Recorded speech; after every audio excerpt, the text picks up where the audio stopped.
Oke teman-teman, jadi video kali ini aku pengen bercerita sedikit mengenai galbay di pinjol atau pinjaman online teman-teman ya. Mungkin kalian ada yang mengalami untuk keadaan yang sedang terpuruk seperti ini ya teman-teman ya. Dan di sini aku mau bercerita bagaimana dampaknya, bagaimana buruknya ketika kita melakukan galbay di pinjol. Dan pinjol yang saya alami itu ketika gagal di aplikasi Aku Laku. Tentu kalian ada yang mengalami hal serupa di Aku Laku maupun Kredivo maupun yang lain. Dan beginilah dampaknya ketika kita galbay di Aku Laku teman-teman ya. Saya melakukan galbay di Aku Laku itu kurang lebih hampir dari tahun 2022 kayaknya teman-teman ya, 2022, dan ini sudah 2025.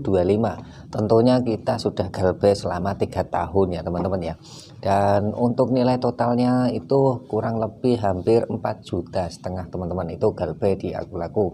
Dan untuk resikonya sendiri teman-teman ya, ketika kalian galbay di Aku Laku tentunya kalian bakal disamperin DC-nya langsung ya teman-teman ya, atau debt collector Aku Laku. Dan saya dulu itu didatengin sempat satu kali didatengin ke rumah teman-teman ya, tapi sehabis itu tidak ada yang datang sama sekali sampai saat ini pun. Itu nggak datang juga ya teman-teman ya, cuman satu kali doang, dan itu juga nggak bertemu langsung dengan saya.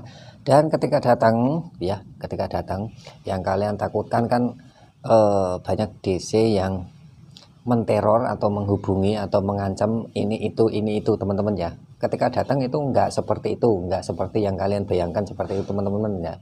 Tentunya dia ramah juga ya teman-teman, dia ramah, dia juga sopan. Jadi tidak seperti yang kalian bayangkan di teror-terornya seperti itu teman-teman ya. Mau laporin kalian ke pihak yang berwajib, atau intinya kalian bakal semakin takut seperti itu. Tapi tentunya kalian jangan takut ya teman-teman, kalian jangan takut.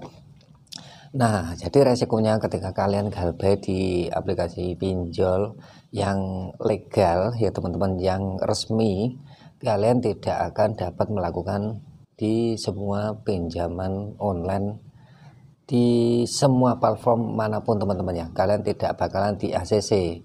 Tentunya data kalian sudah terblacklist ya teman-teman ya, itu resikonya, data kalian sudah terblacklist. Jadi kalian tidak bisa melakukan pinjaman lagi di semua tempat manapun ya. Itu resikonya yang kita terima ya teman-teman ya, kalau kita tidak mampu untuk membayar pinjol seperti itu teman-teman.